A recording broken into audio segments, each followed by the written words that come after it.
with the girl with the balloon, and as they were buying it. Hello. Hello. Hey, I am turning my video off temporarily, and then I'll turn it on. Okay, I was like, I hear a man's voice.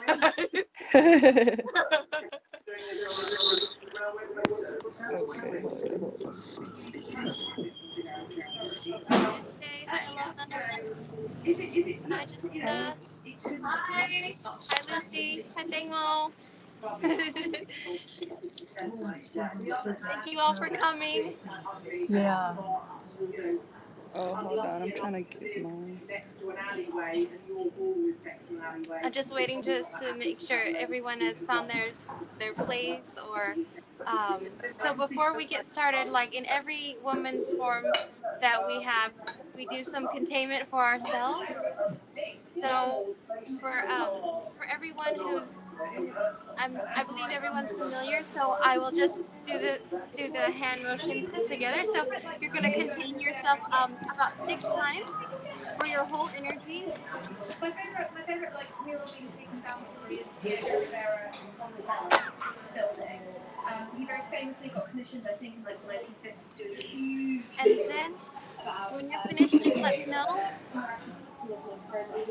And because he was a very famous communist, and then he then painted in a section of Lenin. Okay. And then the next thing, we'll do a micro containment for our head, so that it'll help with the thought process and your ability to speak clearly for your throat if you'd like to as well. So we'll do that micro containment next.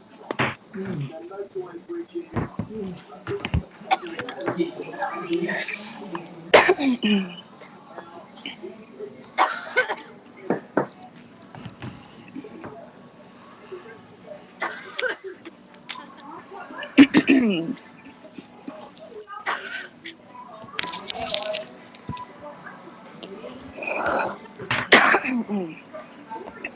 you very much. That's great. It will help whatever we're going to share to get to you and reach you better.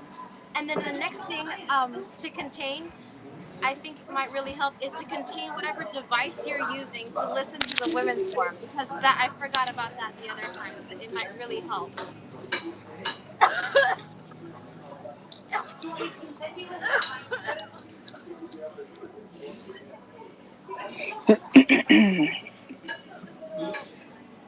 while you're containing whatever you're using to hear the women's forum, a lot of, or all the types of tech that you see on the planet are created with its own parameters to be used by density. So now, whenever we put the containment, is to block out whatever energy would try to interrupt the signal. Or I've had ladies share with me that sometimes during the forum they can't hear certain things, and it's usually something that's pertaining to their own energy that might help them, or something that might help their awareness or help bring more balance to them.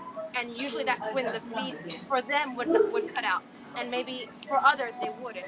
So this might help for the clarity of the video and the audio to get through to you.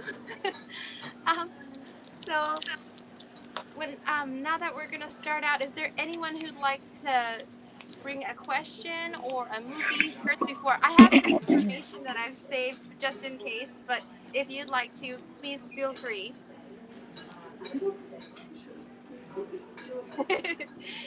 If not, I can just start out with some things that I was doing I'm recently. having a hard time hearing, but there's a background noise or something. I don't know where it's coming from. Yeah, I don't know. I hear like something that sounds like a TV or something. like a TV, but it's not. Oh, okay. But, Not me too. I mute my mic. yeah, okay. Well, if you can still hear me a little, okay. Is that better, Nellie? Yes. Okay. I still hear the TV, but yeah. Yeah. But I'll speak loudly, and if anyone wants to speak, they can speak loudly too, so that will help as well. Just to begin with, I've been watching some movies or some animations. I've always been interested in drawing anime, so I've watched a lot of animated videos or short films or those sorts of things. And as I've been watching them, I've just been writing down all the different types of programming and then consulting with Chief to see if the programming that I saw was accurate.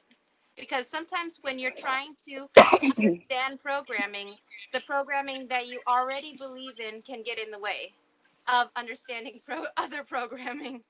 So when I brought it up to Chief, I was able to find lots and lots of different types of programming, and I figured that even if you have felt a little bit shy or too busy to watch any movies or to share any movies, I could share with you the programming so you could see it for yourself, and then you could tell me if you see it in movies. Because the first step to changing the programming within yourself is to see it when it happens, or see it whenever you're watching a movie, or be aware of when it occurs, when you're running a program or when someone else is running a program, because it's easier to see someone else's issues than your own sometimes. So um, for starters, I was thinking about Lucy last time. You said that you don't like Snow White, and I was like, I wonder what she doesn't like about Snow White.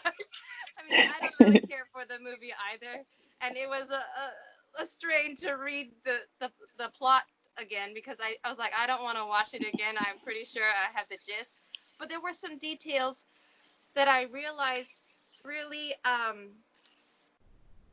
there are things in movies that that the populace is trained to think is normal or is something to gloss over, but it ends up translating into a, an actual problem in someone's day-to-day life.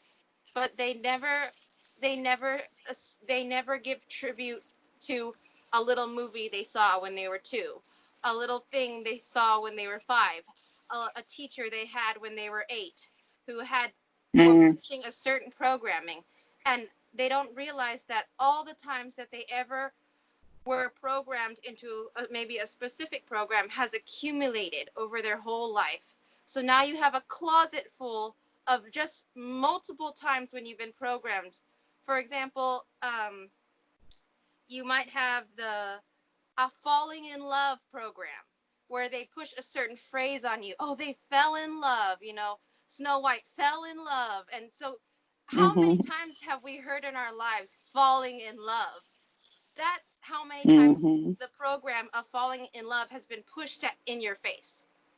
And all that stuff accumulates as if you have a closet, and it's so full of stuff that anytime you open it, it just comes crashing down, and you're like, whoa, and you try to push it back inside and close the door again. So this is about actually opening that closet and being courageous enough to open it and look what you have inside. So whenever I talk about what I notice about Snow White, don't feel guilty or feel bad or feed density. Just understand this is what's in my closet. These are the issues that have been pushed on me. I'm going to do the best I can to look at what I have and throw things away. I know that even physically, it can be difficult to even throw gifts away. Things that people want to put into your life, and you think, oh, they're being nice to me, oh, they're being generous, but honestly they're putting an attachment on you, and it seems nice because maybe it's expensive, or maybe it's of good quality, or maybe it was an heirloom that was passed down from relative to relative, and now you've been given it, and then people around you act like it's an honor that you're holding this 1,000-year-old heirloom, but really it's just something that has lots of attachments and is used to feed on your energy. For example, in this movie, there's a woman who, is the Wicked Witch, or that's what they call her, and she has a problem because she desires to be beautiful, the most beautiful of all. And I know that that's something that is pushed on a lot of women, being beautiful, beauty, just the concept of it. Every time people look in the mirror, they're criticizing themselves, like, oh, my eyebrows are not right, or my makeup is not on, or I have a zit on my face. So it's an immediate option, or it's an immediate reaction to feed density every time they look in the mirror. And there's so many mirrors everywhere. I After watching movies and talking with Chief about programming, I realized that people will make a shrine to certain things. Like they'll have these old bottles of perfume, or very expensive perfume, and they have mirrors behind it, and all these little bottles of perfume. And mirrors are literally doorways to density. They're almost like a peephole. Or there was a time when Chief did a house clearing for someone who had a very haunted house, and they had a lot of mirrors in their houses. And they asked me, so what's this thing about mirrors? What does density do with mirrors? And I told her, actually, they use mirrors almost like if you're driving down the road and you see a fast food chain, and you stop and you get a meal and then you get back on the road. Density will travel along ley lines, and when they see that there's a mirror and there's someone there that they can feed on, they jump out, get a snack, and keep going. And and so you will see people will collect even like little glass baubles or little figurines, and what do they have behind that? A mirror.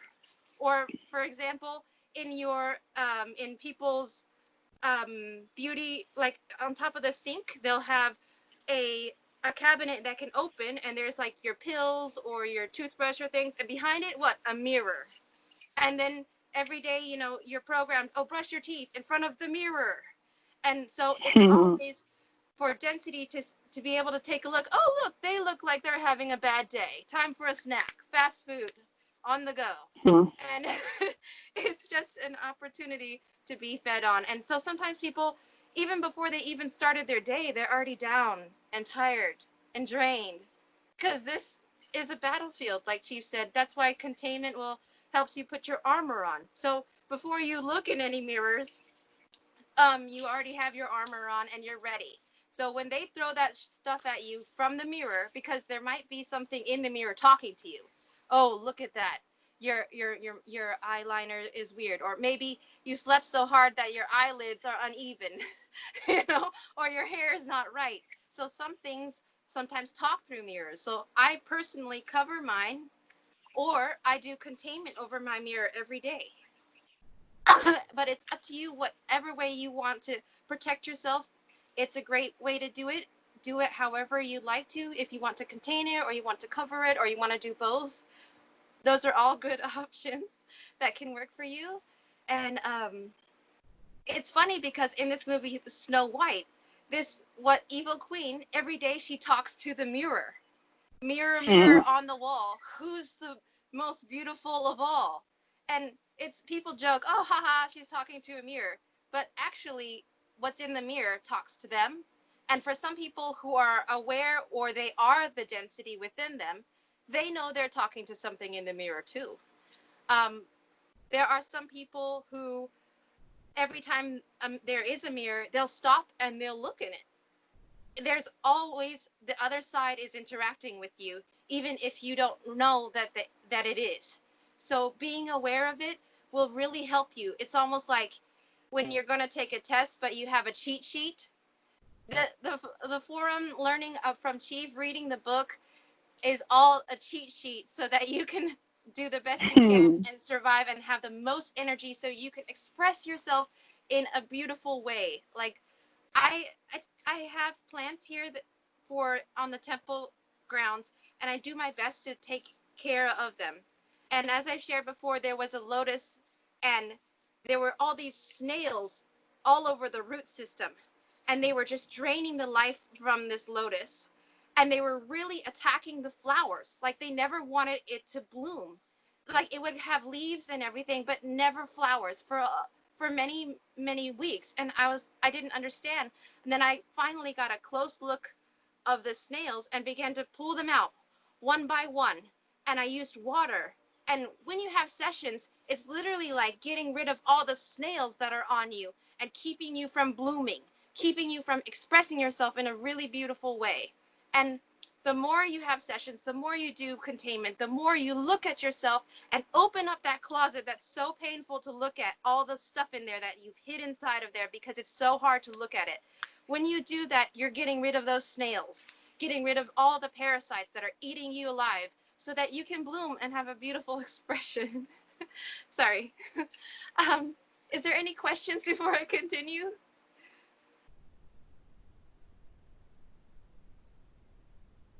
Okay.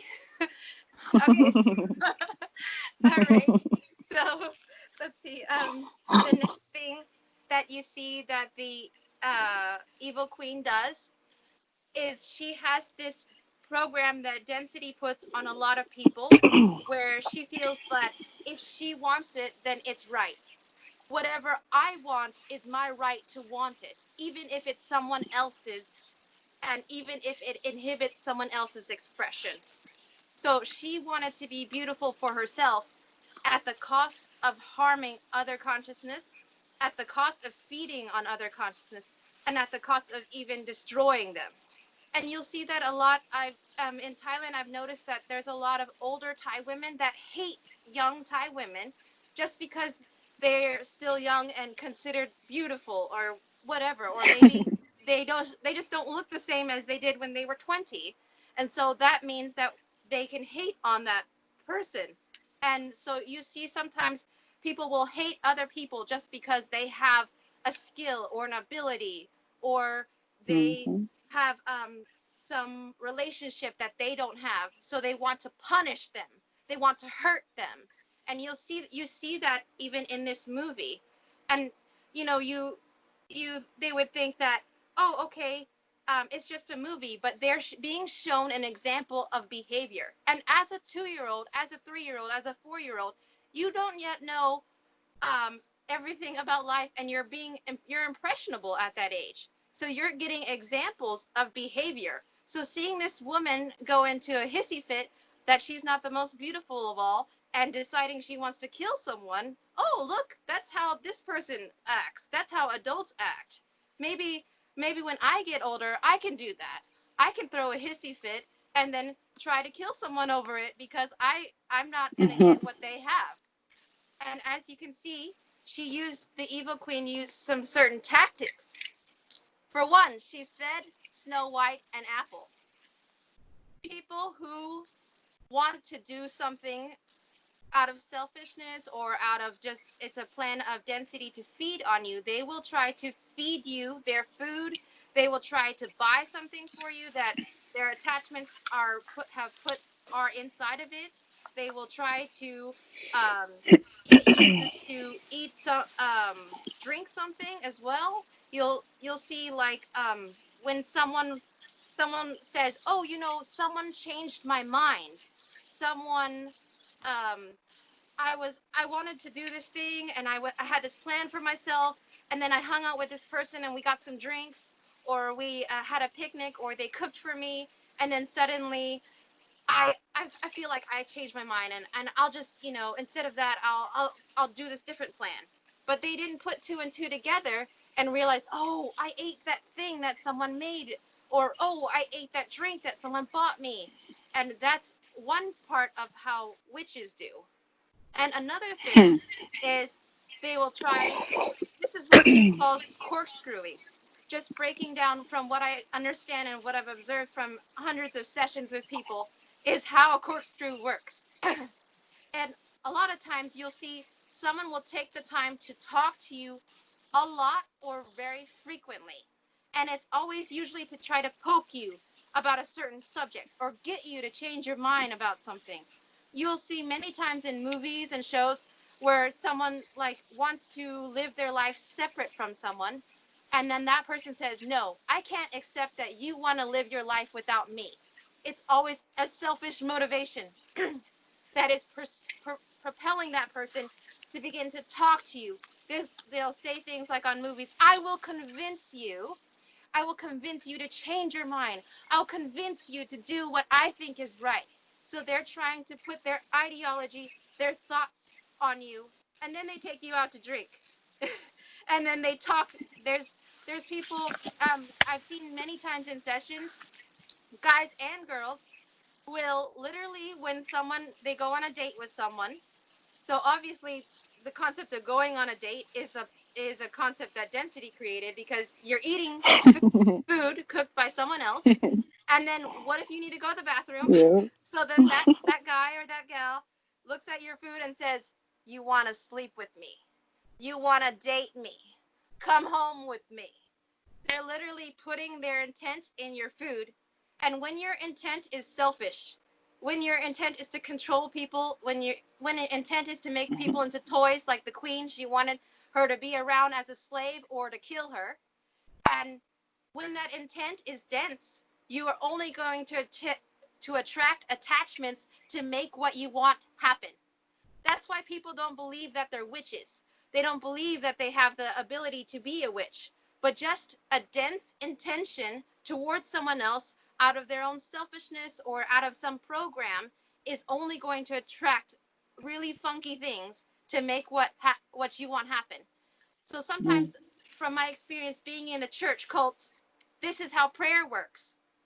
They're praying for example, they're praying for me to come back to the church.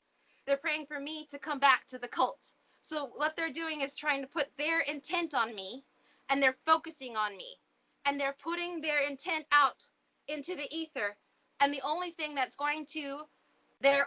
they're going to attract to try to make that happen, to make me come back to the church, is dense entities. They respond to your dense desires, and they try to make it happen if it benefits them, if it makes more food, more energy for them. They feed off of dense energy. So if your intent is very dense, they're totally willing to try and make that happen, especially if they're getting some piece of the action. So just keeping that in mind. And it's funny, like in this movie, they call the queen the evil queen, but it's really the mirror that tells the queen that Snow White is not yet dead, and that she's hanging out with a bunch of little dwarves in the forest and having a good time. So really, the mirror is the one who ratted her out. But a lot of times, density will always give you the concept of labeling. Oh, that person's a bitch. Oh, that person's this or that person is, always trying to define something to make ourselves feel better. I know that in my case, sometimes Chief made me realize that there was some kind of entity that I had in my energy that would try to give a scenario about someone to make myself more comfortable. There was this guy, when I was in international school, I played basketball, and there was this guy that I hung out with often. And in my mind, I told myself that he acted kind of gay because that made me more comfortable. And I told Chief's daughter that I think he's pretty gay. And she's like, he is so far from being gay, but you're telling yourself that because it scares you to think that he would be interested in you, or that he is very much heterosexual. So I had something in me that would make up a scenario or an assumption about other people to make me comfortable. So that's why I've always had to check myself with Chief to make sure that there's not something trying to say, oh, they're a program, but not looking at my own programming. Is there any questions or anything?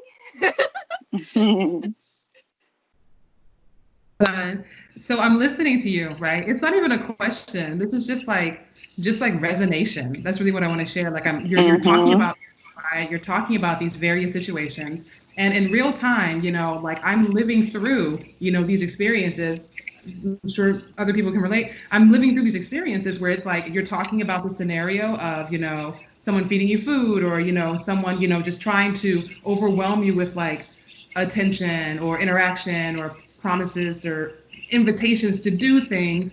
And the intention is like, it's like wildly clear, for whatever reason, whether it's we just don't have the same interests or whatever, it's like we don't really have enough in common to really make this happen, but the person still wants to be in my space. And it's like a person who wants you to be around so they can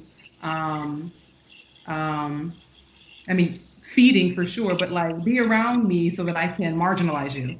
And it's like, it's so strange to be in that situation. Hearing you, and I'm like, oh my God, this is like, this, yeah, just resonation. I have no question. I'm Thank just you like, so yeah, much. this makes so much. I It's really appreciate clarifying. Thank you.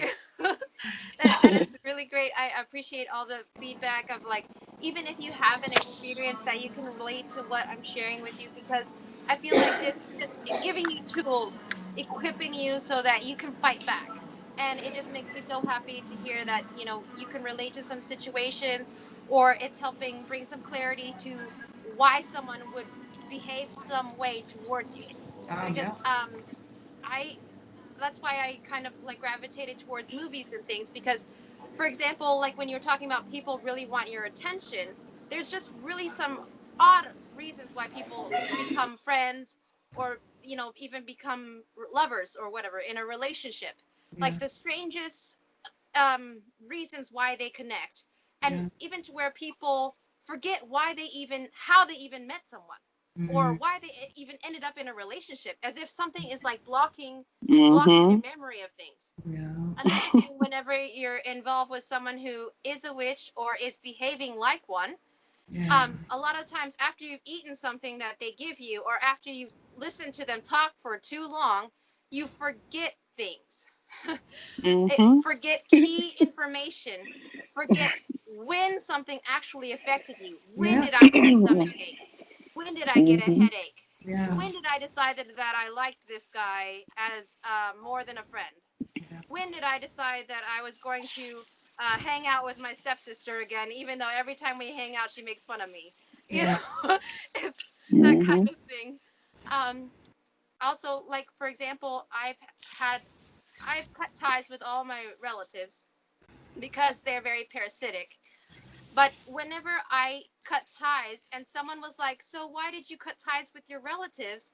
It was like whatever remnants of memories of them, or whatever remnants of their energy that was in me was trying to block, and also whatever focus they have on me still was trying to block any memory of why I don't like hanging out with them.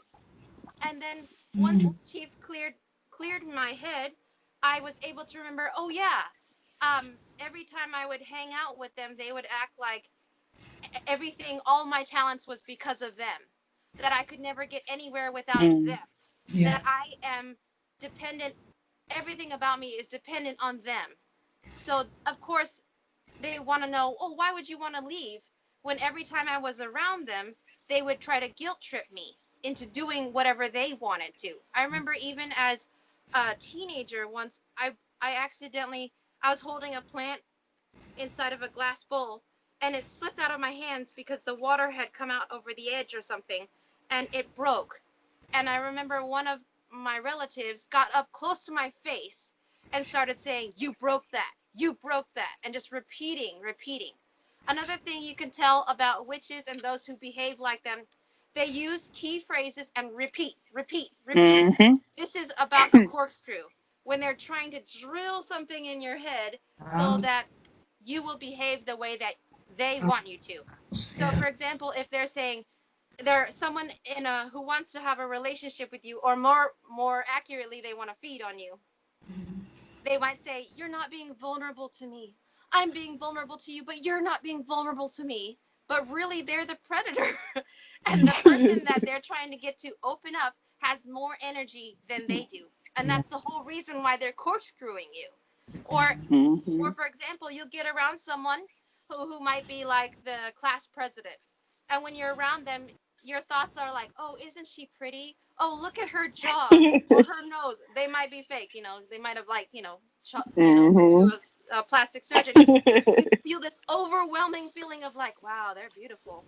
But when you go off and you get a session and you come back and you're like, "Wow, they look a lot different than me." And it's because whatever attachments are around them are talking to you. Whatever energy is being pushed out from them is affecting you. A lot of people, they are intense, many people are intense feeders. So the density around them, they are in support of them because they know that this person knows how to feed on people. So that's why you're getting that, or I was getting that feeling like, wow, the class president is so beautiful. I should hang out with her. But then she would feed on me.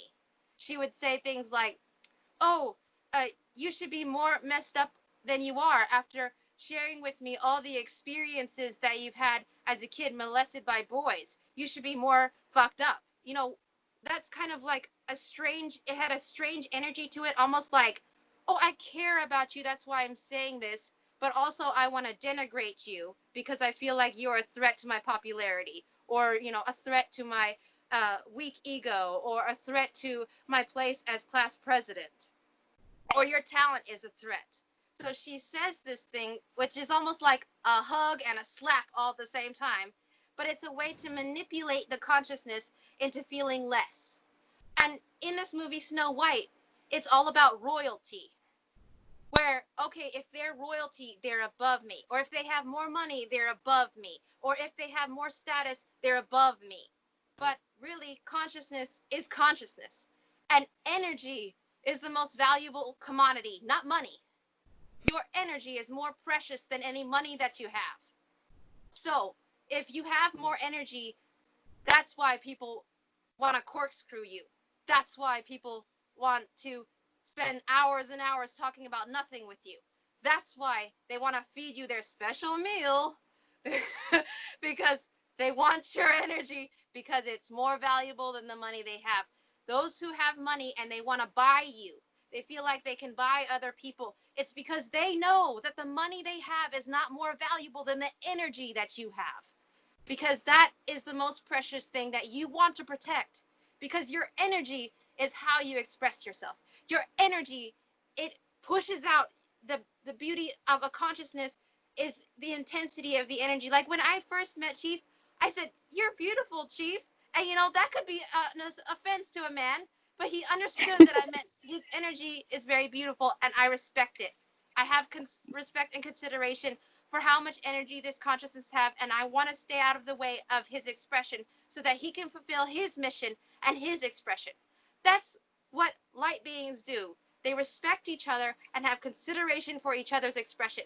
If he wanted to express himself without me, and that was what he really wanted, then that's what he deserves, because it's about what he wants to go and what direction he wants to go. And that's why it is so dense and imbalanced for consciousness to get in the way of other consciousness, to try to trap another consciousness, to try to force them into a relationship with them, to try to force their attention on other people. That's so dense, to try to force them to do whatever they want or to corkscrew them. That's why this world is what Chief calls the septic tank. And Chief says, this world is like a septic tank. And I didn't know what to think about it. But recently he explained it even more. I know that some clients, they come and they're like, is there anything else besides containment that I can do, to further my enlightenment? And I'm like, well, they're like, I went on the internet, or I went to some guru in the mountains. Won't that bring me enlightenment? And I'm like, well, you swam very far in the septic tank and you're still in it. So you're not going to get anything other than septic tank. But it's hard to tell people because then they might cry.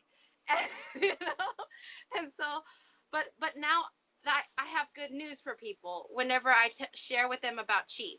He says that because most people have been recycled in the septic tank many times. So the more times you're recycled in the septic tank, the more smelly your energy is, the more it has permeated your consciousness. So some people, they've had four recyclings in the septic tank. Some have 36, it just depends. So with Chief, he's never been recycled. So the energy that he shares with people is from outside of the septic tank. And you can use it to cover yourself so you can repel the poop that's in the septic tank. So you can repel the energy that's permeating the entire septic tank. And that's what the forum's about. That's what having sessions about, is to replace what the nasty permeation from the septic tank with the energy and information and awareness from outside the septic tank. So that eventually, as the septic tank drains and as you protect yourself, you can be able to have more clarity of thought, more clarity of purpose, more clarity in your energy, more balance to the way that you behave, more balance to the way that you think, more balance to the way that you behave to other people and to yourself mostly. Because, as you know, this is a journey on your own. It's not about, a lot of people, they feel lonely because they can't face who they are on their own. So they want to grab someone and stick them in their ship or in their little boat and take them on the journey, whether or not they like it or not. And that is very dense behavior. It's toxic. Yes. Yeah. So, for example, you know, some people, they're like, oh yeah, you know, you're lucky. I've had times when clients, this is why I have long chats with clients after sessions, because they're still purging and sometimes their attachments will be talking to me and they'll be like, you're so lucky. You're in Chief's boat. You know, if it wasn't for Chief, you wouldn't be able to hang on, you know, to what you have. And I was like, I just walked away because I was like, you know what? One thing, I'm not in Chief's boat. I'm in my own boat because he's on his journey. I'm on my journey. But I am close enough to see him, and I am doing my best to not let him, to not get in his way. And I'm doing my best to not lose the sight of his boat entirely so I don't get lost. But I also, what the women's forum is about is sending up a flare to show you where Chief still is or where I'm still going if you feel like going in that direction, because this is all about freedom of expression. It's your choice to continue with sessions. It's your choice to continue with the forum. But I will always send up the flare whenever I can because I feel and I've seen that it's been helpful to you all. And that's that's what I really have learned to enjoy about the forum. And it's also been a really great experience to face my fears about people and face my fears about sharing things that I find very precious to me, information that I find that's precious. So if you have people in your life that you really care about, but you want to share it with them, be careful, because sometimes density will use those you care about most to hurt you the most. So even if you have some information like what I'm sharing with you, wait, be patient. You know, ask Chief when is the good time to share with people, because sometimes people just don't have the capacity to understand what you have the capacity to understand.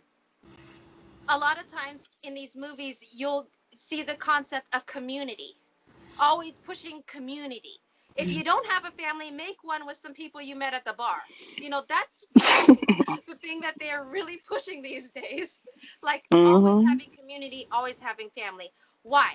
So people can be locked into a forced into a different expression, into a program that everyone else is doing.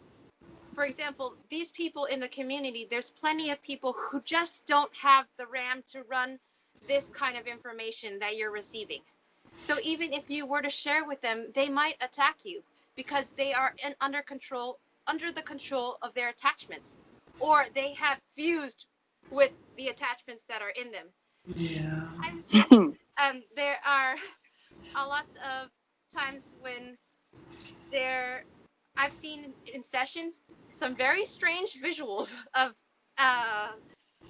during the session. Like, for example, there was some people who have had very hard, difficult times with separating themselves from the feeling of euphoria versus the feeling of balance. So for them, when they eat pizza or when they eat food, they feel euphoria. So they feel like food is the only thing that has ever been my friend. Or, you know, for example, whatever, like buying things is the only thing that gives me euphoria. So I keep buying things. And not realizing that this euphoria is keeping you a slave to a certain program or behavior. And I've seen times where I saw an attachment and a person fused together, where like half of their body was an attachment and half of their body looked like a humanoid person. And it was just a description. It was my energy giving me a visual to help me understand what this person's struggling with. They are so like-minded with their attachments, they're literally combining energy. Mm. So if this person decided to just stop sessions, stop working on their balance, stop working on their awareness, they could literally become one with their attachment. And when that happens, it can be very difficult for that person to ever get out of that kind of behavior. So that's why it's not best for you to just share with any person on the street or, anyone, because they might already be fused. And it Mm-hmm. might, when you're talking to them, you're talking to an attachment. And their only purpose in life is to feed on others sometimes, or most of the time. But it's not something to be sad about. It's just something. It's like for example, you're walking and you see an ant that died. It's not helpful to feel sad for the ant, because it's just going to decompose and return to Gaia, into the earth. So seeing people who have already fused, just understand, you know what, I'm protecting my energy. My energy is the most precious commodity. I'm on my own journey. It's their it's their responsibility to see my flare and follow. It's not my responsibility to try to drag them in my boat.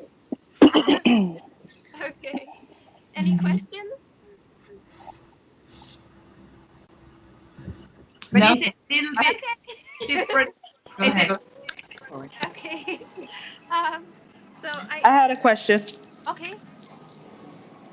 Okay. I had a question about what. How do you figure out whether or not it's the thing that you want, or it's something that density is trying to pull you towards? Thank you. That's a great question, Alona. Okay. So one thing is I have personally, that is not an easy thing to do. It takes time to be able to um understand all the nuances that are thrown at you. So, but first thing that has helped me is that whenever when you're wanting something, think about, can I let go of this immediately, or do I feel dependent on it? Yeah.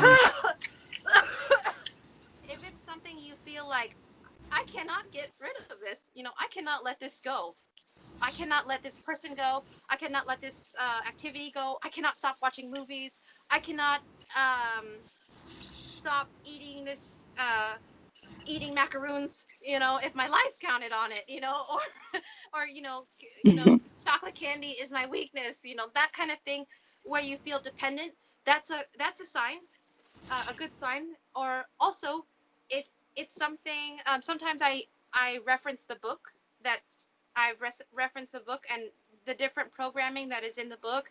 If it has to do with competition, um, a lot, that's a really major thing. So like, am I focusing on my looks because I'm competing with someone, or am I focusing on, um, do I want to uh, take this trip because someone else took this trip, or do I want to buy this car because someone else bought this car? Do I want to buy this jewelry or this makeup because this pop star bought this jewelry or makeup? So it's all about comparison and competition. If you sense that might be your motivation, you immediately know, okay, that's a program, that's a attachment, I'm going to contain it. And not to feel bad, because Chief told me, I went out to buy, to go grocery shopping and to gather some things that Chief needs and we need for the property. And by the end of the day, I was tired. I was doing containment all day, and I just felt very bombarded. And I was like, I gotta get back. And then I saw some peaches and some nectarines. And when I was a kid, I lived in a haunted place, in a trailer park, and it was super haunted. And the father unit was bringing home people from juvenile detention that would try to molest me, and I had grandparents that slapped me and parents that slapped me, and just all kinds of bad things were happening in this place. And one year there was a peach tree, and this peach tree grew the most delicious peaches, and there was like a mirror consciousness that grew from that time when I had those peaches that one summer. So whenever last week when I saw this guy selling peaches, they tapped into an mirror consciousness that I had of when I had those peaches, and they were like, "Don't you want to buy these peaches?" And immediately, I felt this euphoric feeling rush over my body, and they were like, "Go buy the peaches." And at first, I walked away. I was like, "Nope, I'm not gonna buy those peaches." And then I was like, "Oh!" And I felt myself drag back to the place, and I bought some peaches. And I was, and then on top of that, the guy was so pushy about taking a little piece of peach, like a really tiny piece. And you know, like I told you, I'm telling you, don't eat that stuff. But I thought, okay, I can clear this. But my energy had already been weakened during the day. I had already taken quite a beating, and I should have just went home. And I, I tried to clear it. I did the best I could, and then I ate it because this person was being so pushy. But that's not a good excuse. It was just not good all around. And they tapped into a weakness. So, for example, when they tapped into that mirror consciousness that was created when I ate those peaches when I was a little girl, um, they had already opened me up. So it was almost like opening up these doors, and they had already tried to put a really big attack on me. So I was already weakened. So then my judgment wasn't very good. I ate the peach, even though I tried to clear it. So I was doing battle, even though I was being attacked. So if there's anything that's motivating you from a childhood experience when you were experiencing trauma, that's another way you can see, okay, I got to kick in right now. I have to fight the hardest that I need to fight so that I can not, get so beat up. And when I came back and I talked to Chief and I told him, and he's like, wow, you got stuff on you. Immediately the program, because they had already infected me, immediately the program of guilt, like immediately the program of blame. How dare you how dare you try to have a women's forum if you're eating people's food? How dare you, how dare you not be strong enough to fight this desire to eat peaches? How dare you, try to share what Chief has taught and all the good things that he has to share with you with others when you ate this peach? And Chief said, if you've never rollerbladed or you've never ice skated and you fall, why are you embarrassed? Why do you blame yourself and attack yourself when this is your first time of going through this kind of experience with this kind of awareness? So why are you guilty? And he said, you're not doing the women's forum because you're perfect. You're doing it because it's helping you to grow and helping you to overcome things. And it's also beneficial for the movement. And I was like, okay. I'm like, back on track. I'm going to start, sometimes you got to reset yourself. Like, okay, I ate that freaking peach. Now I'm going to go back home and I'm going to do containment and I'm going to book a session. Don't let them make you feel defeated. Get back up and say, I'm resetting myself and I dare you, density, to try to dogpile me because I will get help and I will do what I can for myself. Even if I have to listen to every session that was recorded on Skype. So just to help reset myself, I will. If you have that kind of attitude, they can't really stop you because they're looking for a defeatist attitude. That's why in movies, they'll always show you this movie where everything's a bummer and in the end, everyone dies. And it's like tragically. And people think, oh, it's just a sad movie. I had a good cry. No, you fed density and you programmed yourself into being fatalistic. And that is over and over fatalism, fatalism, fatalism. If you try new things, fatalism. If you try to help yourself, fatalism. If you want to feel good about yourself today, you feel good about yourself today, tomorrow you might not. Fatalism. Again, over and over. Like, you messed up, now you're going to mess up forever, over and over and over. So you can see these. Sometimes I had to write things down. If you want to know, and I had like a notebook. This is how I identify if something is my thought or if it's an attachment. and I read the list. I would read the list to myself every night. Okay, I tend to have some issues with fatalism. Tend to have some issues with worry. I tend to have some issues with fear, but I'm working through it. Always, but I'm working through it. You're accepting, okay, I have some issues, but I'm working through it. So it's never fatalism. It's I'm passing through. It's like you're in the ghetto. Maybe the energy, whenever you're congested and filled with density, it's like you're in a neighborhood that's toxic, but you're walking through it. It's not like you're not. It's not like you're planning to set up shop and live there for the rest of your life. You're just passing through the neighborhood, and you will not allow anyone to try to make you live in the ghetto. You're just walking through, and you keep going until you make it all the way out. I hope that's helpful, Helona. Sorry.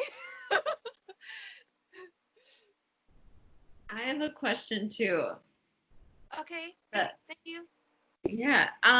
So I was thinking about that. Growing up, sometimes we would make homemade pizza. Uh-huh. And then I decided to like make some pizza recently, and it was different without cheese and without, but then I was like, is that then tying into something childhood? Yeah. I must say that has been a struggle for me intensely. There are some foods that I like, macaroni and cheese, that I used to eat that a lot. Right. I used to eat. Oh, I just recently had a dream about I used to, the mother unit that I had, she always would make chili. And in the dream, it was a mixture of a test from school where I had to make chili really fast. So it was like all this purge dream where it was like this stress about, oh my gosh, I have 10 minutes to finish the spaghetti / chili. So it was like using a lot of programmed food into into my psyche, and then like I was trying to taste the food as I was making it. So I'm in a dream that density created, and then I'm thinking about eating it, and I'm just like, oh man, I am not, and I woke up and I just contained the dream, and then I put it in the vortex of no return, because I just realized, do I or do I not want to overcome my past? That's what I said to myself. Is my love for mac and cheese more than my desire to be balanced and to totally transform my expression to where it's nothing like anything I've ever had before? Right. How much do I want that? So recently, Chief has made me realize there are certain things that I definitely was afraid of. Like, I used to be afraid of crazy people. Maybe I still do have a little bit of that, but like, I'm working through it. I was like afraid of people who could just suddenly change their behavior. From one day they're nice to you, or the next day they're just totally vicious and rude and mean. And that was my fear. Like, fear that these ladies who are treating me very nicely on the forum could suddenly attack me as a group, this odd paranoia. And she was like, wow, you really have some fear issues there. And I was like, all right, I do. I have some fear issues. But, just accepting the fact that I had fear helps me one step further into getting rid of that fear. Fear of people, fear of how they might treat me, and then realizing that I saw within myself a small version, like a young version, that was afraid of being made fun of.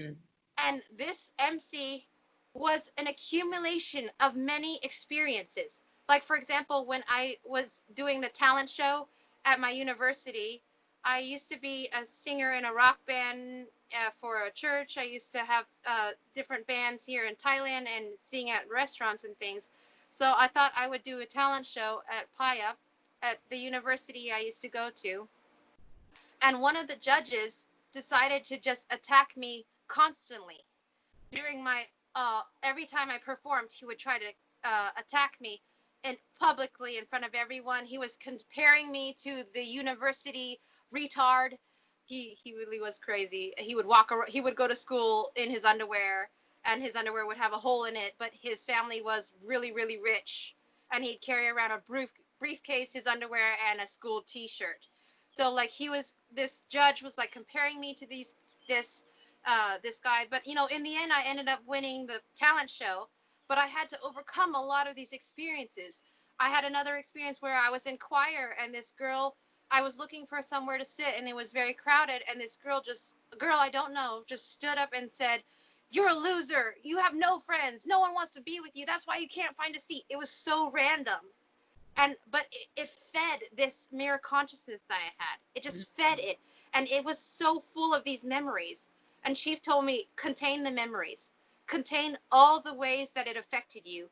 Just put that intent out and contain that and throw it in the vortex of no return as many times as you need to.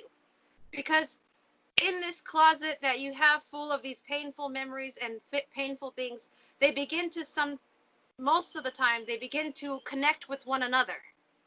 This memory connects with this fear, and then this insecurity, and then this paranoia. So it becomes like this web of weirdness. And so when you have sessions, Chief's cutting out pieces, pulling things out. And so you end up with a smaller pile in your closet every time you have a session. But do understand that if you have 36 times you've been reincarnate, you've been had recycled 36 times, your closet's pretty substantial. So please don't be discouraged when the pain that you feel in your elbow doesn't go away the first session. You just have to be tough. It's like, sometimes you have to show density what you're made of. Are you gonna fall to the pain in your elbow and go to the doctor and get messed up more? Or are you gonna stick to your containment, stick to your guns, and not back down? You show what your stuff is made of when you do that. And density has to think twice, like, okay, that didn't work. What else are we gonna do? But when you're containing so much, it's kind of like when a mosquito is trying to get at you, but you're wearing a long sleeve shirt and a jacket and thick pants and tennis shoes and 2 pairs of socks and a ski mask. It's gonna get hard. It's gonna be difficult for that mosquito to get at you. Even if it's a swarm of mosquitoes, you just put goggles on, and that's all your containment. It's to cover every part of your body: micro containment, major containment, the whole containment. So you can think of people sometimes behave just like mosquitoes. They behave just like parasites. The TV, the movies, they're just like mosquitoes, looking for a way to get at your blood, looking to get at your energy, which is the most precious commodity that you have. I hope that was helpful. Yeah, thank you. You're welcome. And anyone else? Can I ask another question? Sure thing. Okay, so when you say that you can contain bad memories of things that lead you in the wrong direction, and throw them into the vortex of no return, I feel like I want to, I can contain them, but then I need to replace it with something. Yes. Should I feel like I need to replace it with something, or is that like a self-help thing that I shouldn't be doing? That's a really, really great question. I know that I felt the same way. I remember there were times when I was younger, I used to hold on to the concept of what these damaged consciousness in the form of men had done to me when I was a kid. When I was molested, I blamed it on the avatar of men, like I didn't see men as consciousness. I saw them as a whole group. And I was really holding on to all the times I had been molested. And when I got up the courage, the nerve enough to contain some of those memories, it hurt so much because there was a part that had believed that this gives me strength.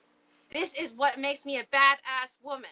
This is what makes me able to kick guys in the balls without any remorse. I had made that a part of my identity, that I am hardcore, and if any guy fuck with me, I'll punch you in the face. That had become my identity. So when I tried to contain those memories, I cried at first, I fed density at first, and I put it in the vortex of no return, and I felt like I had a hole in my chest. When the when my father died, I felt like I had a hole in my chest. But really, that feeling like it's a hole is just where now your energy, the part that is more light, can fill it. But it takes time, and it's because your body has been programmed to feed density. So there's this really strong urge to replace it with something, because it's like a machine, like reboot, reboot, reboot, and it wants to. I know if you're familiar with any kind of electrical wiring, when one wire gets cut, sometimes the electricity will want to reroute and go a different direction in order to keep the robot moving. So the body has to be reprogrammed. The body has to be cleared so that it will stop trying to reboot. So that feeling that you feel like I immediately need to replace is the feeling of the density in contamination trying to reboot itself. But if you just focus on being calm and confident that the better, more clear energy is filling it. And you can even say it to yourself. Create your own mantra. The light energy is filling that space. I will be more balanced after this. This is good for me. My energy is refilling the hole. My energy is refilling the hole. There is no more hole. There is no more hole. Whatever helps you. If you need to, you can text about what mantra that you're creating for yourself. That way you're not creating a mantra that's actually hindering you. You can text about that, and I can check with Chief and see what mantra is actually good for your energy that will help you through it. Sometimes, like I had to do for myself when I bought those peaches, I had to say, when I messed up, I'm resetting myself. I'm starting again right now from this point. And I kept saying that to myself as I was driving home, and it helped to calm me. So if whatever is going to bring a sense of calm to you after you've ripped out a painful memory, just do that. And also, don't rip out a ton of memories at once unless you're having a session tomorrow, because you can really throw yourself off hardcore. And I can see that being a thing because I tried to do it. And Chief has had to correct me several times, like, what are you doing? This is not a sprint. This is a long distance run. And I'm like, oh, okay, right, yeah. But so like, do one memory and put it in the vortex of no return, and then see how you feel. Give yourself 3 days to adjust to it, and be like, okay, how am I doing? How are people treating me? Sometimes when you throw out a memory, not only were you feeding density with this memory, you might be feeding density in the form of another person with that memory. Because a lot of the memories that we have are connected to other people, and they feed on that memory through you as well. It depends, though, but that can be the case. So you might want to contain everyone who is in your memory, then contain the memory, and then throw it in the vortex of no return. I hope that's helpful. Okay. Yes. Definitely. I really commend you for the courage that it takes to face certain memories. It was so painful to deal with molestation because I really felt like they wounded me. I allowed density to make me fatalistic about what had happened to me. I also viewed my body as who I was. If you view your avatar as who you are, then they can attack you and it can hurt you in a much deeper way. For example, even in the movie Snow White, you see she wanted to be the fairest of all. And if her avatar wasn't beautiful, then she felt like she was nothing. She felt like she had to attack other people. She felt like it was worth killing someone over. So if you can separate yourself and see yourself as consciousness, she never saw herself as consciousness. She saw herself, well, in the movie, she saw herself as her physical avatar. And like, even in dreams, they can try to get you to trigger you. For example, I had this dream where this guy, I was like walking around, and then suddenly this guy grabs me and pushes me down and tries to get me to suck his dick in the dream, right? But for some reason, I think from all the training that Chief has given me and all the sessions that I've been through, observing myself and other people, I suddenly jumped out of my body and I realized, okay, this is a dream. He's trying to use the visual of my avatar to manipulate me into thinking that I'm being now oppressed and forced into a sexual act with someone that I am not consenting with. And I woke up because they didn't get what they wanted out of that dream. They were not able to trigger me because I understand myself more every day as consciousness, more than my body. And it has given me a freedom even in my dreams because I wasn't planning to react that way. But because I've been practicing, it's helped me a lot. Hope that's good. Thank you. I know Yeah, exactly what you mean. thank you. Yes. So a lot of people, for example, it creates a lot of forms of jealousy too. When your avatar is what you view your value is. That's why Chief created the mantra, I am of supreme consciousness. Therefore I have worth, always have, and always will. But this mantra, to understand it truly, is to understand that supreme consciousness is no one's servant. Supreme consciousness is not some battery that you run your expression by. Supreme consciousness is balance. If you want to be balanced, that's what getting to know supreme consciousness is about.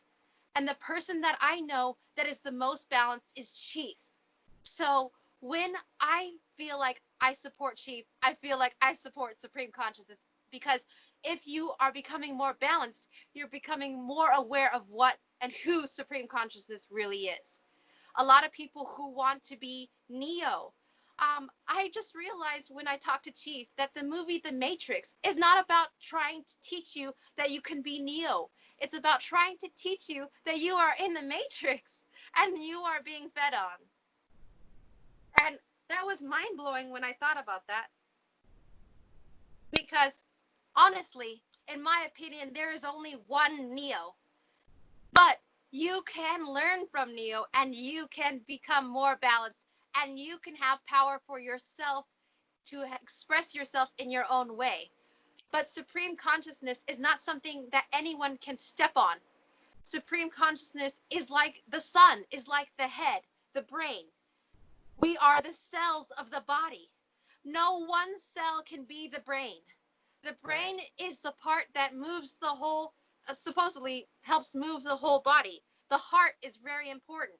When I see supreme consciousness, I see supreme consciousness as the heart and the mind.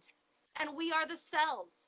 So when you want to be more balanced, when you want to express yourself in a balanced way, you are a healthy cell in the body. If a cell tries to be the brain or the heart, that means that cell is sick. That cell is cancerous. That cell needs to go.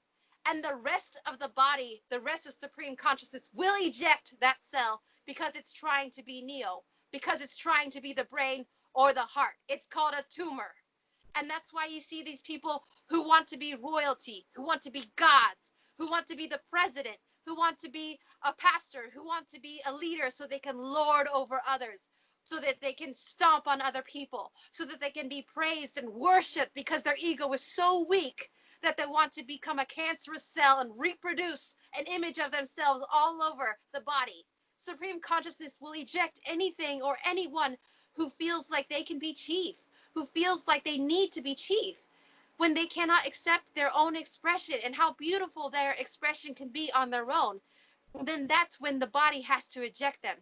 Sirius B and other balanced consciousness who are out in the outer universe are going to eject consciousness, who cannot respect Chief, who cannot respect supreme consciousness. And you will be able to see this. That's why there's all types of people who are getting what they call corona. Corona is because the vibration of Gaia is increasing. Because people who vibrate too low are getting corona because they cannot exist on a consciousness that is too balanced. So this is the best time for you to learn about Neo Shamanism. This is the best time for you to do containment and work on yourself, because the vibration of Gaia is getting better every day. And I feel it. I don't know if you guys feel it, but I feel it in the way that people are facing the issues that they have. They're opening their closets and looking at themselves deeply and facing the bad memories, facing the mirror consciousness that want to eat peaches all the time because it wants to reminisce about how good that was, but only because it really sucked during that time. You know, facing yourself, this is the best time because there's so much help. The help that Chief calls associates. These are consciousness that are balanced, and they only help those who are genuine.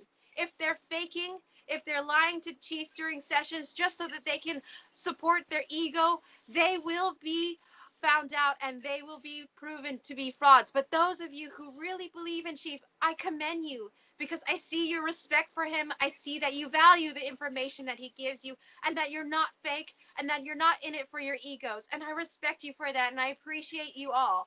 So I really am so happy to see that all of you are really putting forth an effort, and those who are associates of Chief, they support those who are genuine and who are really putting out an effort, not so that they can lord over others with their great awareness and force the minions into, subjugating and kowtowing. It's not about that ever.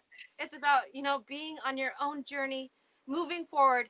And you know what, if you feel like there's this slight desire to be a queen, just contain it, because the concept of being a queen is dense. I'm sorry to say, because it creates hierarchy, it creates competition, it creates a system of feeling less and not understanding that people are consciousness. It's about, I am queen because it is my birthright to be queen. It is my birthright to lord over others because I have more money, because I have more beauty, because I have more stuff. And all this is support of the density. So instead of saying I am a queen, say I am a balanced consciousness. I am a consciousness that desires to be part of supreme consciousness. I am of supreme consciousness, therefore I have worth, always have been, always will be, because I am a cell in the body, and I support the heart, I support the mind, I support supreme consciousness in any way that I can. Like, we have had clients who have come to help Chief clean the house when we were in our really tough times, when my mother unit was chasing me everywhere, when there was a client who had lost his mind and was trying to chase us, was trying to put witchcraft on us, was trying to do all kinds of weird things and bring in weird specters at night and all kinds of strange things to attack me. These people who were clients were really helpful and helped Chief clean his house. I just appreciate all of your support. Those who have shared Chief's information with other people and that they have had sessions, I really appreciate you, because there are some people who won't share Chief's contacts because they're afraid that their glory will be lost, that they won't be able to lord over other people, and they just want to take all his information and try to be Neo. And I really have a hard time with how I feel about these people. And because, Chief taught me that you don't have to like or dislike people. In the church, they teach you black or white. You're either a sinner or you're a saint. You're either going to heaven or you're going to hell. And if you're going to heaven, you should look down on those people who are sinners who are going to hell. And that really messed me up. And so Chief has had to tell me, you don't need to like or dislike them. Just watch them, observe them, and put yourself in your containment, and only look at them through a very protected peephole and be like, I see you. I don't like you or dislike you, but if you try anything, I'm going to contain you. I already have contained you, but I'm going to contain you more. You know? And also to not open up your heart chakra, because when you like someone, it tends to open anyway.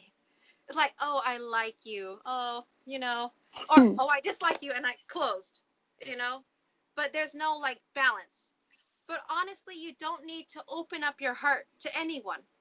Not your mama, not your sister, not your brother, not your best friend, not anyone. because people have attachments. Even if they're people you care about, if you're always open-hearted, they can get at your energy and suck you dry. And then you feel really crabby and down. And but honestly though, it can be hard. Like even in movies, sometimes I feel my heart chakra wanting to open. Like I like this character in the movie. So you can even like something on a movie and open yourself up to density in that way, even if it's not some person.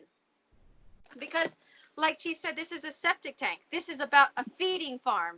So everything is designed for feeding. Like I said to you about mirrors, there's no accident why a lot of the things that you have in your house have mirrors behind it. You know, the medicine cabinet, the the um the cabinet that has all the figurines in it, the jewelry cabinet, all the mirrors and things everywhere. They're like little eyeglasses for them to just look for fast food. It's intense, and so like it sounds really crazy to some people because it's like a world they've never noticed. But when they start actually looking around, they're like, oh my goodness, it's everywhere. But not to be discouraged. If you're doing containment, just keep at it because it will pass. And even if there's pain, as long as you have the determination, you can beat anything that's causing that pain in your body. Is there any questions? I had a question. It's a little bit about containment and dreams. Okay. Like I feel like sometimes like my dreams are trying to like, you know, mess with me a little bit or get energy from me. So I'll wake up and I'll contain it. But I was wondering, could I also, before I go to sleep, could I contain my dreams if they're trying to mess with me? It's worth a try. I know I did recently, because people sometimes think of themselves as a singular consciousness. Sometimes someone is fragmented. So there might be parts of you that are fragmented. So in my case, I know that there are some parts that are more susceptible to density than certain other parts of myself. And I'm still learning what parts of myself are me and what parts are not. So I'm still in this process of learning. I do know that there are some parts that I view as myself and that I'm not aware of. So I have seen myself containing any part of myself, whatever, even if it's some kind of entity that I view as who I am. I contain that thing too. And I have been I'm practicing with this. It's a new experiment for myself personally. I'm still in the works. I've only done it once or twice. And the first time I did it, I woke up and it was super hot and I felt like there was this black mist around me and it was almost like a swarm, like I was telling you about the swarm of mosquitoes looking for a way in. So I felt like maybe this bump up in pressure means that what I did something. So it's still a work in progress, but that's something that you can definitely ask Chief in your next session so that he can give you something specifically for you, because I still am practicing. I'm usually just really happy when suddenly I have a dream and I'm containing in it, because not every dream I'm containing in it, especially recently when it had to do with dreams where it was about school and there was like a test. I had a dream recently where this one teacher was like, so I was, for some reason in the dream, I was not feeling so good. It was like I had a stomach ache or something. And then the teacher was a coach, and these big doors opened. And outside it was raining and it was freezing cold. And the coach was like, everyone outside, you need to play football. And the next class we have a test, right? We have a pop quiz test that we were supposed to study for yesterday, but in a dream I got sick. Or not sick, because sick is just attachments attacking you. But for some reason I had an attachment in my stomach. But for some reason in the dream I wasn't able to connect those two thoughts together. no, my awareness that being sick means that attachments and things are feeding on me, and the fact that I felt bad was not connecting. There was some kind of density blocking that connection. So in the dream, I just felt like I need to run, I need to hide. So literally, I hid behind a bookshelf, and then when another teacher passed by, I stood up like nothing happened. And I was like, ma'am, can I please go to the library? Or no, can I please go to the lounge area so that I can study for the test? And she's like, yes, you can. And then as I snuck around a corner and then I hid. And then I could hear the coach yelling, Olivia, you better go out there and play football. And then the dream ended. And that dream was all about different parts that of myself that had been fragmented. So this part that hides, that is slick enough to like maneuver its way around people in a certain way, but it's always holding on to this concept of I am afraid of people, but I am slick as well. I'm pretty ninja, but I'm also afraid. And so also I'm pretty good at, shucking and jiving things, but the root of this consciousness is fear. So even as I'm explaining to you, I need to contain this visual that I see of this person, this consciousness that used to be me, or this consciousness that I will make sure that it used to be me because I'm going to move past it. I'm going to move past this desire to hide from people, this desire that I need to shuck and jive all the time. There's some times when you don't need to be in center stage, but there's some times where there's a more savvy approach that would get you what you need without having to do a frontal assault on other people and cause more loosh for them and for yourself. So in this dream, the other teacher got in trouble because I was trying to maneuver my way out of the playing football. So as you can see, density is trying to fence me in on all sides, trying to get me to buy the test program. Oh, you need to study for a test. If you fail this test, what are people going to think about you? What's your mother going to say? Your parents are going to be disappointed. You're going to be a failure forever. Or do I go out there and play football where people are very rough and very forceful, and you have to make bodily contact with people where you can get attachments and things like that? Also, a fear of being hurt by other people. And then also there was like a consciousness that kicks in when I would play football or sports. It was like a defense consciousness. Like, okay, I know people are rough. I'm going to be rougher than they are. I'm going to beat the crap out of them because before they beat the crap out of me. So that's another consciousness that I'm containing now. Something that defends, but it defends with a dense tool. So as you can see, I am dissecting this thing the best that I can. And then I get checked up with Chief. Am I right, Chief? Am I falling into a program? Or, okay, this consciousness is full of competition. This consciousness is full of fear. It fights back out of fear. It fights back out of fear of pain. It fights back out of referring to myself as the avatar. If I am an eternal consciousness, I cannot be harmed, right? If they hurt, like if someone were to tear your shirt, your consciousness is not damaged. Your physical body is an avatar. If you break a finger, it shouldn't be able to break your consciousness.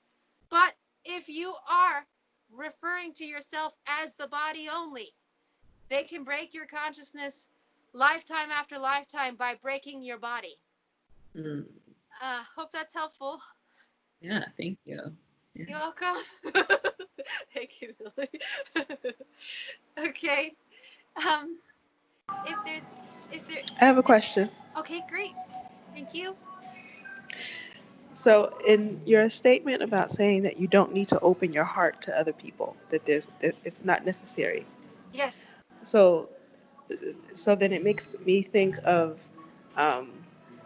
what I perceive as a need to be in some sort of a connection with other people, and for me that means opening your heart to other people. Yes. Yes. So then if you don't need to do that, if you don't need to open your heart to other people, then I feel like I'm sort of at a loss as to what that would mean as to how it is that I choose to live my life, Yes, um, I, without needing to open my heart to other people. right. Okay, that is a great thing to share, and I'm glad that you were able to share that. Felt confident to share that. I understand that there are certain paths, like when you're driving a car and you've driven down this road the same way every day, it can become very comfortable to live our lives in a certain way, and it can almost feel very, very foreign and strange to to move from a road that you've always traveled on. I know for whenever I'm following Chief, he's blazing the trail, and when he suggests something to me that is so foreign to me, it hurts even to even consider the concept of change. And I have to literally like grab my steering wheel and just yank it to like move myself or change my habit. And when I suggest anything, I don't expect anyone to do anything. And if it makes you feel more comfortable to do it that way, then you have every right to do it. But I, the reason why I share it this way is because when you deal with people and you close your heart chakra, you can then, after you've contained, of course, you close your heart chakra, you can then really see the people that you want to communicate with. It gives you new sight. It gives you a new perspective on those that you are talking to, because we live in an illusion in the matrix. So what we see as other people that we want to communicate with, that we want to connect with, are not always what they seem to be. They can be a lot more weirder thing than you think that they might be. For example, my grandma is um, pretty much a demon type. Some of my relatives are really actually demon types, but they look like humans. They look normal like a humanoid. But when I started containment, when I started closing my heart chakra, I was able to see how much they were predatory, how much they were feeding on me, how much they only complimented me so that then they could put me down and then they could get more energy off of me. They were always doing that, like, oh, hello, sweetie, let me give you $500. Oh, you look so fat this year. Oh my gosh, why don't you have a boyfriend? Oh, you should marry football player and you should marry doctor. You don't have boyfriend, you're nothing, you know? And and and you would think, oh, grandma cares about me. That's why she's saying that. But when I started containing and I started closing my heart chakra, I saw what she really looked like. And she kind of looks like a snake. When I actually did some more containment, then I see her. And instead of seeing the illusion, I see what she really is. But it's a hard journey to get to that point. So if you feel like you have to do something because it hurts too much to do that, go ahead. But if you feel like, you know what, I want to do a challenge, I want to do an experiment. When I talk to this person, I'm going to close my heart chakra, I'm going to contain myself and see what I see. And then maybe the next time you open yourself up and see what you see, and then have a session and see what they did to you. so, so that way, you're always protecting your energy and you're having an experience and an expression in a healthy environment. That's how I would do it. But you do it however you want because it's your journey, your boat. You do whatever you want with it. But I hope that's helpful. It is helpful because one of the things that I'm trying to teach myself how to do is to stop seeing the illusion of what it is that I want. To stop seeing the illusion of what it is that I want people to be for me and to actually see them for who they actually are. And so closing your heart to other people actually is quite helpful. Thank you so much. And when you start to contain yourself and close your own heart chakra, you can project Mm-hmm. how you want to be seen as well. What you want to show people can shine forth. What you want to show others will be apparent because you are protecting your energy so that it can grow to a level where it is undeniable how much you changed. Just like Helona, when you first started and then you took a picture of after, sessions, you were glowing. It was apparent how much you changed. And that when you work on your energy, when you do your containment, when you have sessions, when you listen to Chief, there is an apparent beauty that comes out. And that is when you're protecting your energy. So that's always why I encourage, the different steps, like protecting your heart chakra, protecting your head, your thoughts, so that your own energy can just shine without it being consumed constantly. You've seen some people, even in the music industry, they're so talented. They genuinely can sing really great, but they're constantly being fed on to where they always look down. When they play music, their talent, their energy shines, but then they're down because it's just feeding constantly. So you're protecting yourself and you're helping yourself so that even if you're showing your talents, you're showing this and that, no one's able to tap into your energy and drain you. Thank you. Thank you. I've noticed that too. Like after my last session with you and Chief, you suggested I do that with the heart chakra, especially like when I go to work. So I've been doing that, and I've noticed that I have more energy for myself. Yes. If that makes sense, versus just having energy in general. Is like I feel like it's my energy. Like I kept it for that day. Like how you said earlier, we pay pretty much what we pay attention to. We pay with the cost of our energy. Yeah. So it's like I feel every time I do the containment, especially the heart chakra, I feel like almost like I didn't spend any money that day. You know what I mean? And it's just mine. And I'm like, oh, I see it working.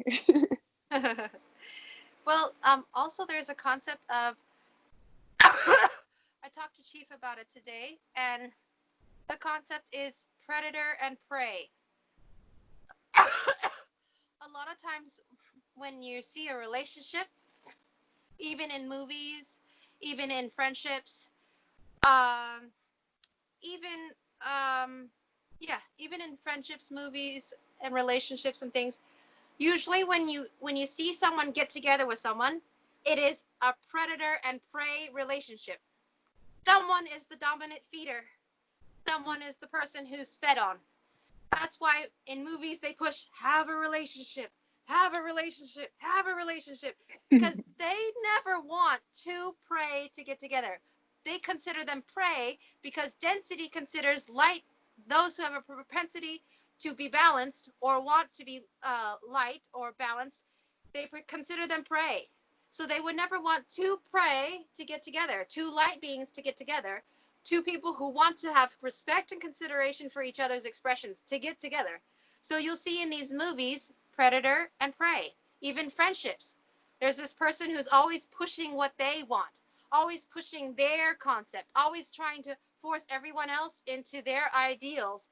Like even on Snow White, she's trying to get these little dwarves to wash their hands and clean up and do things that they never did in their lives. And obviously they grew up to little old men without this woman pushing soap on them, and maybe they don't like soap. Why? So you have someone who is totally trying to control other people's expression in her own way, but they consider it a woman's touch. She's just being a woman. No, she's trying to control other consciousness, and she's feeding off of them, and vice versa. So sometimes you get a relationship where there's predator and predator. So you'll see that these two people feed on everyone, including each other. And whoever is the best predator will feed on the other predator. And you'll notice that sometimes in relationships, when there's a predator and prey, if the prey dies first, the predator will soon die after. Or if the predator dies first, sometimes the prey will last many years longer because they had more energy to begin with. They were the ones being fed on. So now you can watch movies, You can look at friendships, you can look at relationships around you, and you might be able to notice, predator, prey. Mm-hmm. And there are some who you would say, oh, some people have a savior complex and they're like, oh no, the prey, we have to save the prey. But some prey are willing prey. They want to be fed on. They want to be abused. They are comfortable in the abused position and they don't know how to function unless someone is telling them what to do, when to do it, and where to do it. And they don't even know how to think if they have to think on their own. Some people are so used to being controlled constantly that when you tell them, okay, be free, they're just like, oh, what do I do? Tell me what to do. And that's why I sometimes say, you can't always share this with anyone because some people are just so locked into the prey mindset. I'm prey. My life is horrible, but I accept that. I was just recently watching an animation called Kipo, and this person said, I'll find it.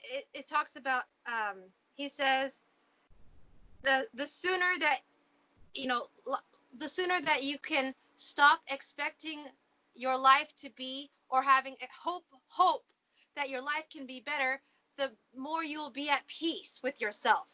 That is a prey mindset where they have put themselves in that box. They've accepted being fed on. And sometimes, no matter what you do, they don't want to be anything but prey. But, be encouraged that you don't want to be prey. So just keep going and you just observe. Now you're an observer. You've got your armor on. None of the mosquitoes are going to have a good, easy time feeding on you. And now you're able to see through the matrix a little better. Now you can see, oh, look at that. Even with animals, you can see predator and prey, of course. You see that there's the animals that are, they get fed on. They're used to being, they get terrified. They get so terrified that they can't move. They can't run away. And you see people who are like that too. They have such a fear in them that when a predator attacks, they can't talk. They can't move. And whenever I told you guys that story when I was in the choir room and that random person just stood up and said that I was a loser and I had no friends and that's why I couldn't find a seat, there was something, attachment on me that kept me from being able to talk, kept me from being able to say anything. I'm not prey, but they were trying to force me into feeling like there's nothing I could do to defend myself, that there's no tools that I have that could stop what they were trying to do to me. But now here I am, and I have the tools, and I'm sharing with anyone who wants to listen. So the tables have turned, and you can turn the tables on the density that's attacking you as well.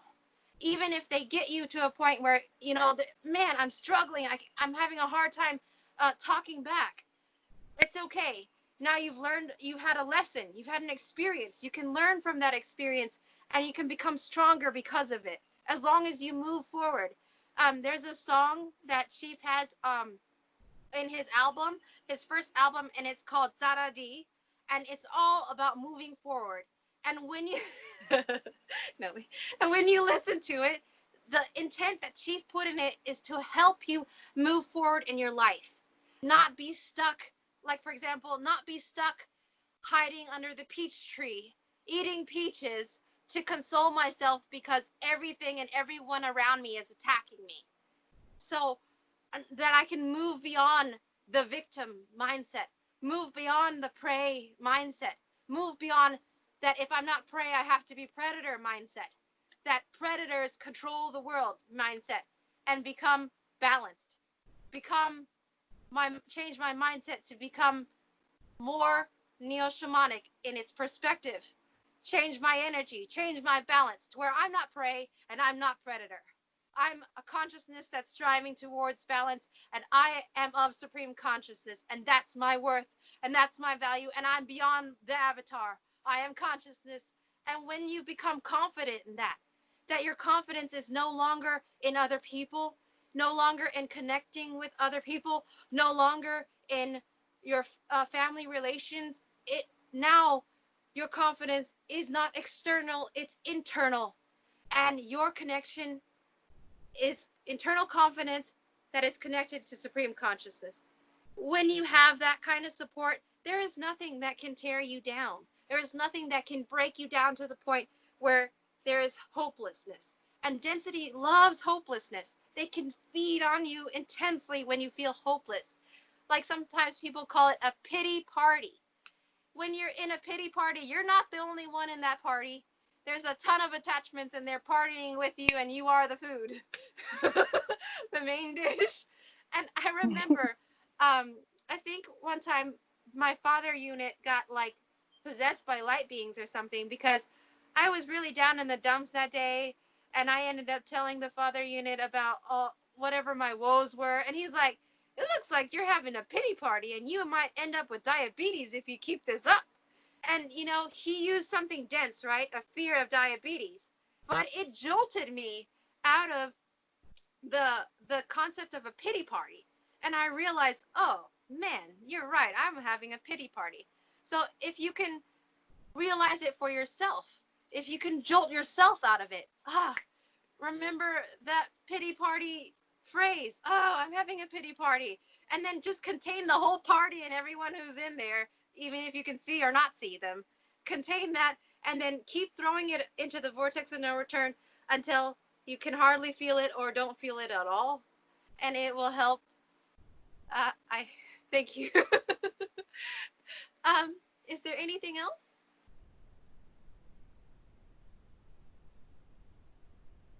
Um, it, if not, I have more stuff from movies that I could share with you. Okay, let me get my list. Right. Let's see. Also, they have let's see. Whenever it comes to movies, there's also a they are trying to focus on defining to you what you should be. Like, for example, what is a strong woman? Well, for example, if there's anything that comes to mind what a strong woman is, could you share with me? Or I could just share with you what Chief shared with me or what we came up with.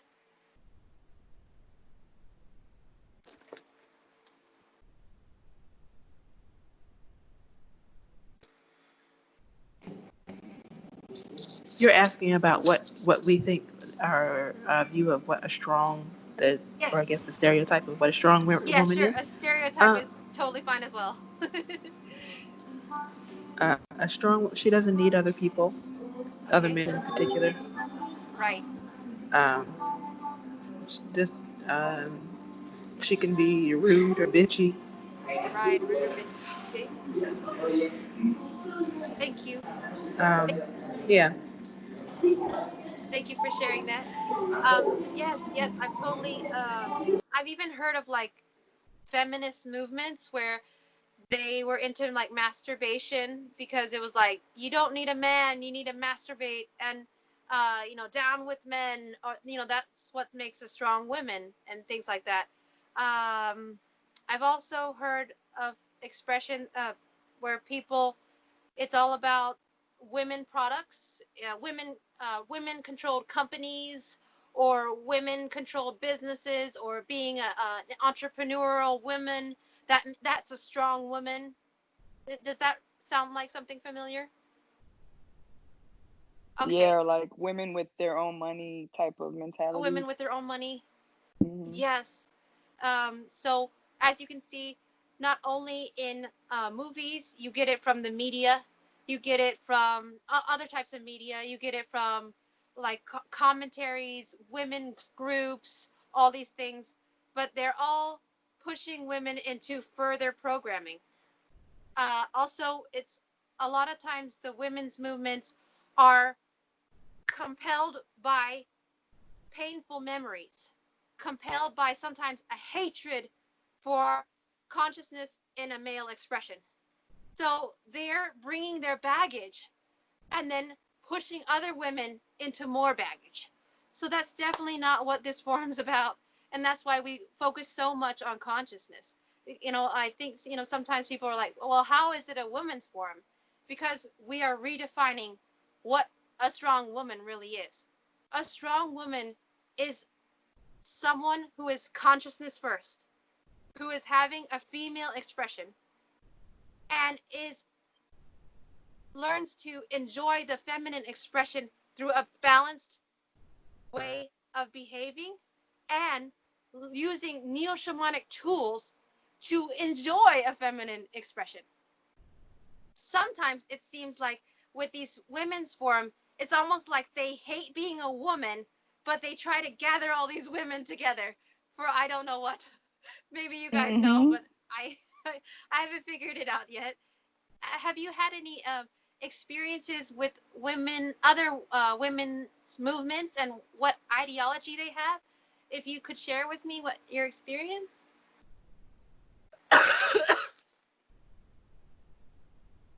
I know people who do it on their own, not necessarily that I've been a part of it, but I have a friend who she started one, but then I noticed like a lot of the women were like broken, like single moms or like just trauma with men and stuff like that. But then they would just sit around and talk about all the trauma with no solution. And I was like, this is like a pity party, like what you said. And it was just Yeah, like, that's true.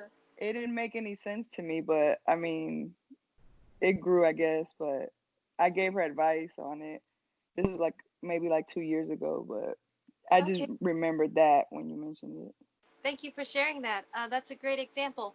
So what's happening in that situation is like if you notice when you have sessions with Chief and something is coming out of your energy that's traumatic, he tells you that you don't have to relive the trauma, and he helps get you past it, helps pull you out of it, helps pull the attachments off of you, and then gives you a mantra and a focus of moving forward. So these types of forums or women's groups where it's all about talking about their past woes, talking about their past pains, talking about their experiences, or who did me wrong, or whatever bad situation, or woe is me, it's a feeding frenzy. So the person that's opening up, their density is feeding on them. And then the people that they're focusing on, that person might be feeding on them. And then they might be feeding on her. So it's just a total feeding frenzy. And everyone ends up being triggered. So, like, for example, if someone's a single mom and they're like, yeah, this guy really did me bad. He did this and this and that. And then other women who are single moms, they feel triggered. And so their heart chakras open up. And then they start sharing their experiences. And they are reliving the trauma. That's what 9/11 was all about. Remember 9/11. Remember 9/11. But eventually, consciousness always wants to be free, always wants to move forward. That's why people who want to control people, who want to make people into their toys, it doesn't work. People run from you because people run from those kinds of people because consciousness wants to be free. And so when people were like, remember 9/11, remember 9/11, density tried that, but eventually they're like, that was like a long time ago. Let's move on. And it's like old news. So they couldn't get them to relive that. So now, Corona, Corona, Corona. And then they move on to something else traumatic. So it's all about food. And now that you can have that perspective, you can see the matrix differently. You want to say something, Lucy? The new thing after Corona is that sent everyone off the other day was about everyone's star signs changing. Did anyone see that? And everyone going mental about that, going, I'm not Gemini, I'm this. And they can't just, so that's the next thing that I've been noticing where everyone's going mental about that, going, what's August going to bring now? July, they've decided to change all of our star signs and everyone's getting upset about that. Wait, why did they change it? I don't know. They're basically saying that NASA has realized something and they've changed the dates for everybody's star sign. So everybody's now getting really upset and going, no, I relate more to this one and fighting about it, going, so what's August going to bring? What's the next change? Right. And as you can see, that's powered by fear, because there's this fear of uncertainty, fear of the future, fear of tomorrow, fear of what might happen to me. I want to be secure. I want to be safe. I want to be sure of the future. So changing their star signs that means that they are dependent. That's another sign of when it's an attachment, is your dependency on your star sign. Your dependency of something external to depict and point your future in whatever direction that they choose. And that's why Neo Shamanism is about freedom. Freedom to go in the direction that you want to go in a balanced way, in a way that makes your consciousness more and more free, clearing things from that closet of painful things. And these people, they may never get out of it because they live by someone else's concepts. That's why sometimes people who get into movies, who get into other people's identity, they go on social media and look into other people's lives because they hate their own life. Because their life is uncertain, but they feel certainty in other people's lives. They feel like they want what other people have. I want their life. I want this. I want that. And when they feel uncertain, then they don't know what to do with themselves. And usually those types of people are into feeding constantly. But you know what? Even if people put themselves in a box, as long as you're going on your journey, that's okay. And you don't even have to tell them. Don't feel guilty like, oh, I have to tell so-and-so because obviously they're in a prison or in a box or in a program. Nope. Watch and see. Those who really want to be out of the program, they will come to you in a certain way, and you can even muscle test or ask Chief, like, this person keeps bugging me to tell them about Neo Shamanism. Are they legit or are they faking? Are they trying to tap into my energy? Are they trying to feed on me? What's their game? Are they a witch?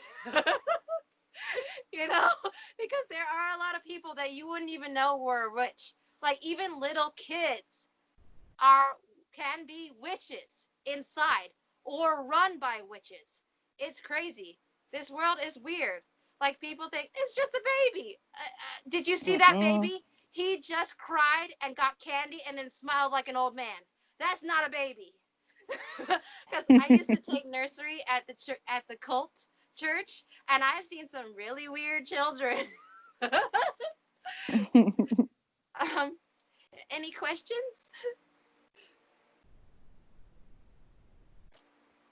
Okay. If not, I'll just continue. Okay. So, also, if you notice, I'm just going down the list. I have this big long list, so please bear with me. But the next thing on the list is about movies promoting touching, hugging. You'll always see where it's like, you know, even in sports, you see guys slap each other on the butt all the time, or, you know, like contact constantly, you know, even like, oh, you did great, high five, or like, yeah, bro, let's, you know, fist bump it, or, you know, like some crazy handshake where you got to touch each other about 10 times. And, you know, they portray, they push that at you in movies all the time.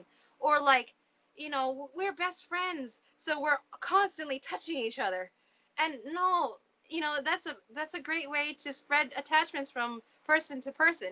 And you'll see that some people, especially I've noticed some people who are strangers and they're so touchy, they're usually predators. They're usually the feeders, the ones that want to look into your eyes. And you know, like even I've heard about in tantric sex that's like a main theme, like look into their eyes, or like even other kinds of just like business meetings, you know, shake a hand, you know, stern handshake, and then look them in the eye. That's a real man, or that's a real business guy or business person, and that proves that they're not shady. No, that proves that they're susceptible to your attachments, and that now you've probably corkscrewed them through the eyes. Because you can get corkscrewed even through eyes. I've had it happen to me. One time I went to a driving school, and the first lady that I looked at, I immediately got attacked. And I didn't know, and I just like pushed my way through because I was like, okay, I got beat up a little. I'm still not giving up. I'm still going to learn how to drive so that I can help Chief move stuff to the temple, because Chief's eyes are transitioning. So I need to learn how to move. And they were trying to attack me and keep me from learning. So I didn't give up, and I still learned, and I overcome the attack, but I didn't contain my eyes enough, and I got attacked in my eyeballs. But don't, no worries. Just keep trying. You know, If something gets on you, you just keep going, and they can't stop that. So that's just the way it goes. Miss J? I was gonna ask about that. Like, sometimes I realize if I'm going to like get food at the market, I'll exchange change, or someone will bump into me randomly. Yeah. Like, so like then like, do I just contain them right away, or like what, and contain wherever they touched and throw it? Like, yeah, well, I do that too. I do contain wherever they touched, like immediately.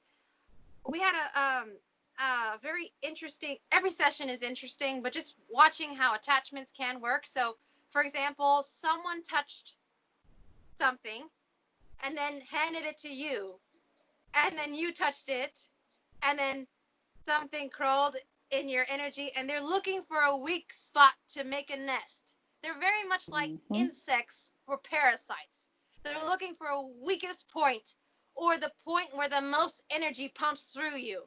So that's why a lot of attachments will go for the head, they'll go for the stomach, they'll go for the chest, they'll go for your private areas. The if you'll notice, even movies about wild predators, they like the softest spots to eat first. They eat the guts, they eat the head, they like the soft parts. And that's very much like dense entities or attachments. They look for the soft parts. So when someone touches me, I immediately contain my arm many times, and then I rip that part out and throw it in the vortex of no return. And I also calm down, I try to calm down any worry. Even if something gets me, I'm going to press through. And I'm going to drag them in the direction that I want to go, regardless if they're trying to stop me. So, you know what, come what may, I'm going to do what I can. So I contain my arm, I contain them. And then after that, I would listen to, like, there's a song that Chief wrote called Safari. It's on on his first album. And this song, it helps to delete certain kinds of density.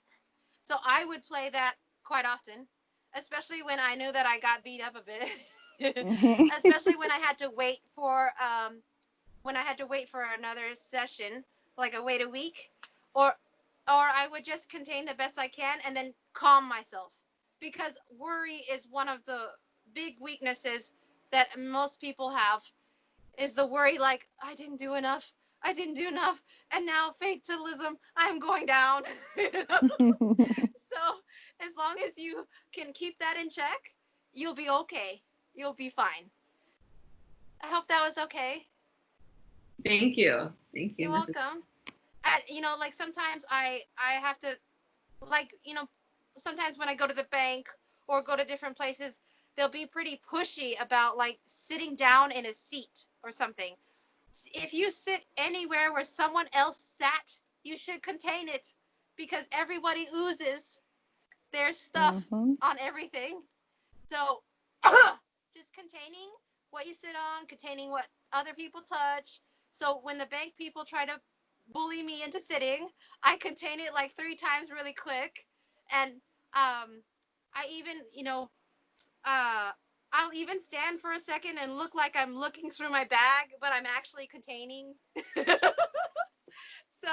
if that works for you, like, I recently watched a movie called Jumanji, which maybe next time I could talk about that. But there's this guy, and one of his weaknesses is cake. And if he eats cake, he explodes, and then he loses a life. So now if the peach guy at the market tries to get me to eat his peaches, I'm just going to be like, no, even if I have to be dramatic just to help myself, I'm going to visualize that guy who explodes when he eats cake, and I'm going to be like, no. And if I'm dramatic enough, they will feel like, wow, she may be paranoid about the peaches I'm holding in my hand. I don't care, because it's my energy, and that's the most precious commodity that I have. And even if I need to be a little weird, people will respect you, I noticed, if you stick by your guns. Even if you're weird, but that's your hallmark, they'll just be like, that's just how they are. And they'll get used to you behaving in that way. Like, as you notice, pop stars are freaking weird. but people just accept it because one, they have a lot of money.